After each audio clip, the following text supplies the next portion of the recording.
Hi, I'm Pastor Mark. Thanks for joining me in this video on how to celebrate a Messianic Shavuot. Now, the most common term that we use today for Shavuot is Pentecost. At least that's what people are most familiar with, Pentecost.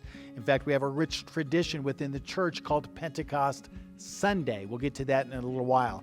But let me just talk a little bit about the historic roots of this celebration, this annual festival that God has given us to celebrate. This celebration, called Shavuot, or Pentecost in the Greek, is the celebration when Israel formally becomes Am Segula, my chosen people.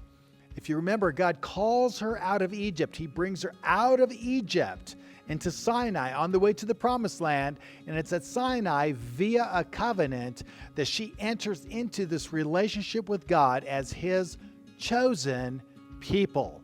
She's even referred to after that point, and as we go down through the historical timeline, she's referred to as the Kahal. It's the Hebrew word for congregation. What does that mean? Well, she became the congregation of the Lord, if you will. And this word Kahal, when it's translated into the Greek, when they wrote the Septuagint, the Greek translation of the Hebrew Bible for Jews, by Jews, for Jews, they translated the word Kahal with the Greek word ecclesia. And ecclesia means called out ones. And so this word ecclesia is a reference to God calling His people out of Egypt and her becoming Am Segula, His treasured people, who were also referred to as the congregation of the Lord or the assembly of the Lord. Now this is powerful in every way because we take this word ecclesia from the Greek, and of course we translate it with English words like assembly, congregation, or church. So catch the connection here. I want to read Acts chapter 7 and verse 38. Referring to Moses, Stephen says in his testimony concerning Moses, "This is he that was in the church in the wilderness." Did you catch that? This is he, this is Moses, the one that was with the church in the wilderness, with the angel that spake to him in the Mount Sinai, and was with our fathers who received living oracles to give unto us. So when you think about it, the church did begin at Pentecost, but not the Pentecost that you find in Acts chapter 2, but rather the first Pentecost in Exodus 19 and 20, all the way back in the beginning, when God called Israel out under the leadership of Moses, and she became His chosen people, Am Segula. In that covenant, she became the congregation of the Lord, the Kahal of the Lord, the ecclesia of the Lord, the church of the Lord. Now, this time also marks the giving of the 10 Commandments as the foundation and symbol of Israel's covenant with God when she became God's chosen people. And the 10 Commandments represent the covenant itself. It represents a new way of living. They're no longer to live like the Egyptians. They're now saved and holy. They're God's children. And He's saying, I want you to live according to my ways, not the ways of the pharaohs, not the ways of the world, but my ways. I am holy, and therefore you shall be holy. So He gives us the 10 Commandments, which is the very framework, the foundation of all the rest of the commandments of God. All the rest of the instructions, the Torah itself, is based on these 10 words. That's very powerful in every way. Now we know that she went quickly into rebellion and that she was disobedient for generations. In fact, for centuries and centuries and centuries, she persisted in her disobedience till finally God, through the prophets, divorced her. You can read about that in Isaiah and Jeremiah. He divorces Israel. She breaks the covenant significantly enough and consistently enough that God says, I'm done. And He divorces her. Now, in the midst of that divorce, He promises that He will woo her again at a later time through a new covenant in which she will again become His people. She'll be restored to the former calling and glory of being His treasured people. All of that's going to be restored under a new covenant. Enter Jesus, the Messiah. So when Jesus comes on the scene, what does He do? He goes about preaching the good news of the gospel of the kingdom of God. He says that he comes to seek and to save the lost house of Israel. He comes to seek the sheep that are lost within Israel. Think about that for a moment. Israel now is going to be restored through a new covenant. He says, I'm going to build my church. I've come to build the church that had fallen into apostasy and to restore her through a new covenant. In fact, he establishes the new covenant replete with the Torah through his death and his resurrection. And then 50 days later, 50 days after his resurrection, on that Pentecost in that year, he pours out the long-awaited Spirit of God. He pours it out on the Jews who believed in him, and then also empowering them to walk out the Torah that was now written deep on their hearts. And then soon after this, the Gentiles come in mass. They're invited into Israel. They begin to participate through the new covenant along with Jewish believers as the kahal, as the ecclesia of the Lord, as the church of the Lord. This is the amazing part of the inclusion of the Gentiles that comes at the end of the age. This is what Shavuot, Pentecost, represents.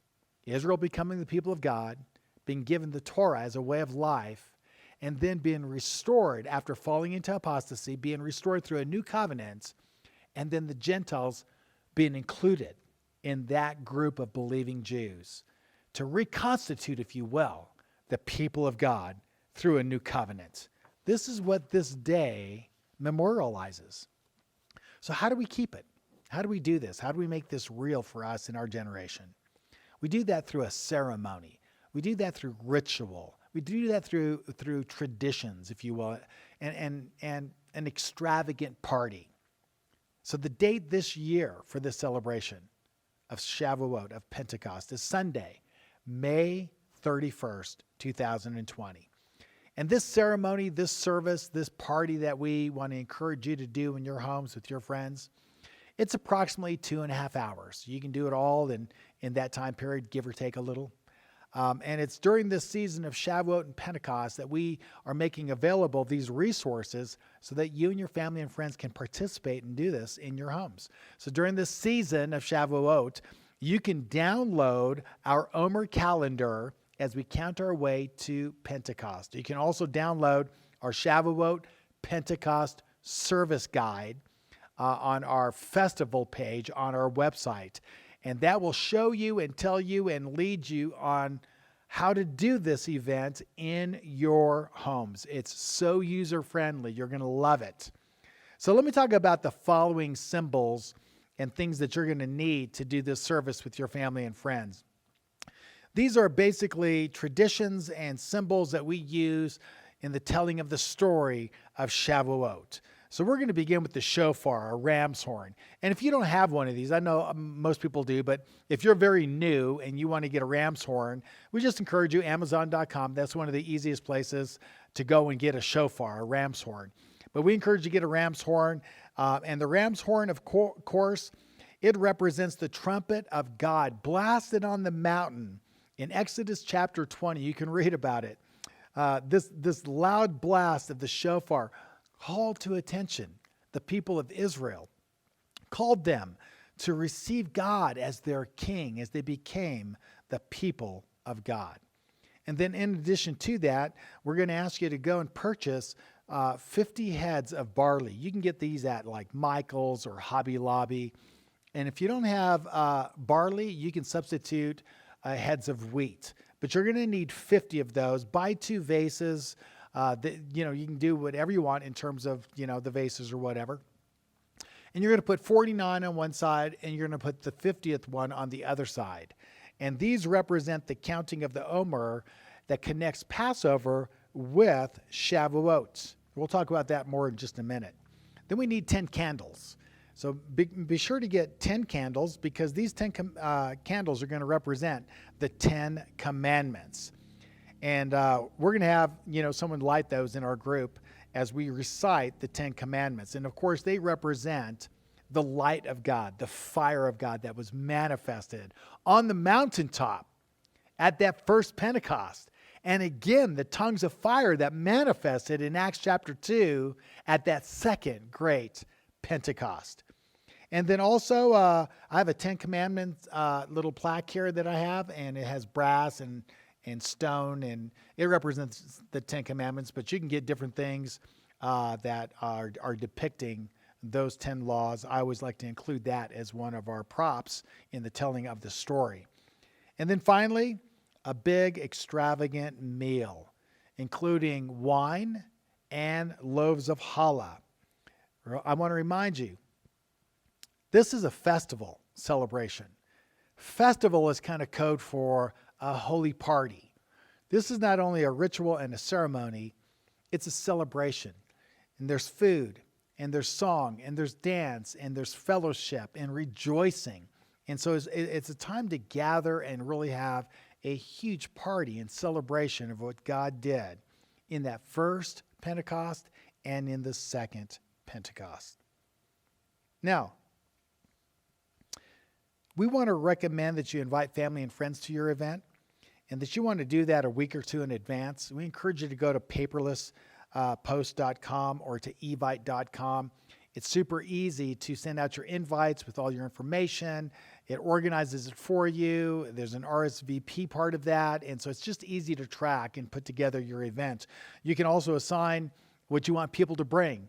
And so if your party's large enough, you're going to want people to bring hors d'oeuvres and drinks and different things to help out. We usually just do the main meal, and we assign everyone else the side dishes to do. And then we begin our time, whether you're going to do that around the noon hour and make it around a lunch or around the dinner hour, say 5 o'clock. But we start with 30 minutes of hors d'oeuvres. And we just kind of fellowship and begin to eat. As we wait for other people to come, there's always people that come a little early. Some people come right on time, and always there's a few that come late. That 30 minutes gives you that time to accommodate everyone that's going to come.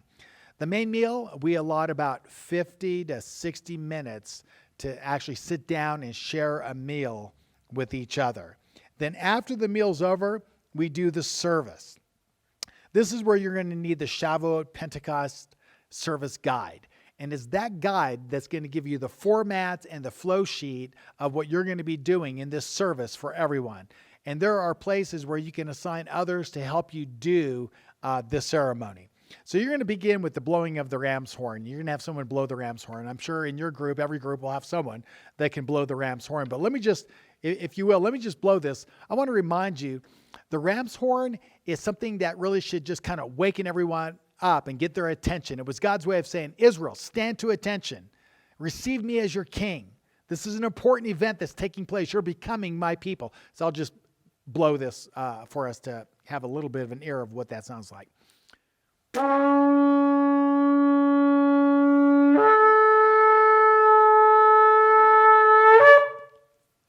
And of course, there's more to it than that, but you can learn along the way. But if you notice, that is a sound that's going to kind of like wake everyone up. And it's much louder in person than it is on this video.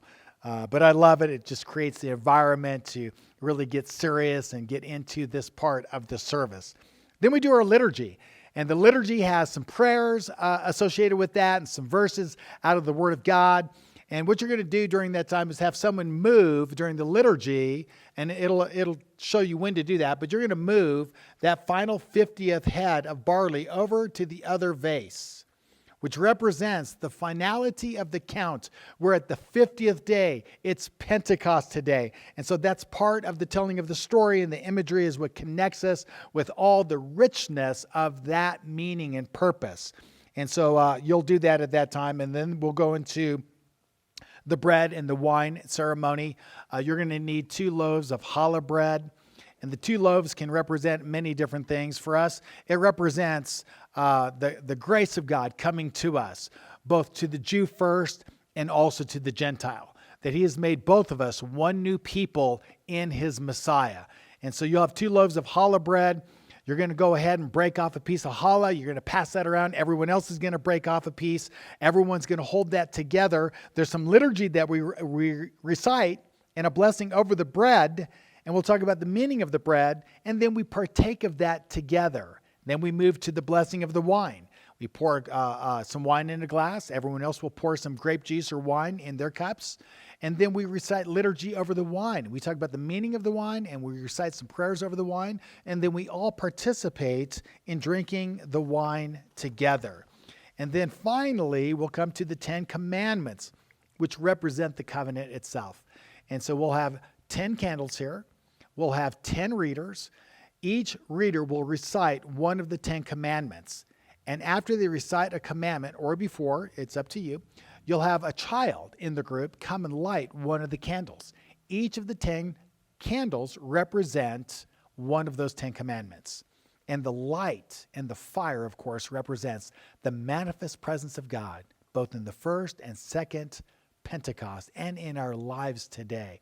You and I, we are the light of the world. And then we'll have our closing. We'll close with some dialogue where we invite everyone to participate. And the question that we'll ask is, what is God impressing on your heart through this Shavuot, this Pentecost event today? What is God saying? What's meaningful to you in this event? And it's a powerful time just to listen to each other and share with each other what God is doing in your lives. And then we'll pray, and then we'll have dessert. And that runs about 15 to 30 minutes, where we just share our dessert together as we kind of put a final cap on this ceremony. And then we'll dismiss everyone. Thank them for coming, dismiss with a prayer. So there's a graceful way to kind of give an exit to those that, are needing to get back home or whatever. And so you'll be able to dismiss with that. So that's it for this video, and thanks for joining me today. And I want to encourage you, don't forget to download the Omer calendar and also the Shavuot Pentecost Service Guide. You will need that for your service. You can go to our website under our festivals, our spring festivals, and you can get those items that you need to do this event. So get prayed up, prep, and get ready to have a life-changing Pentecost service with your family and your friends, and may it be filled with signs and wonders. Shalom.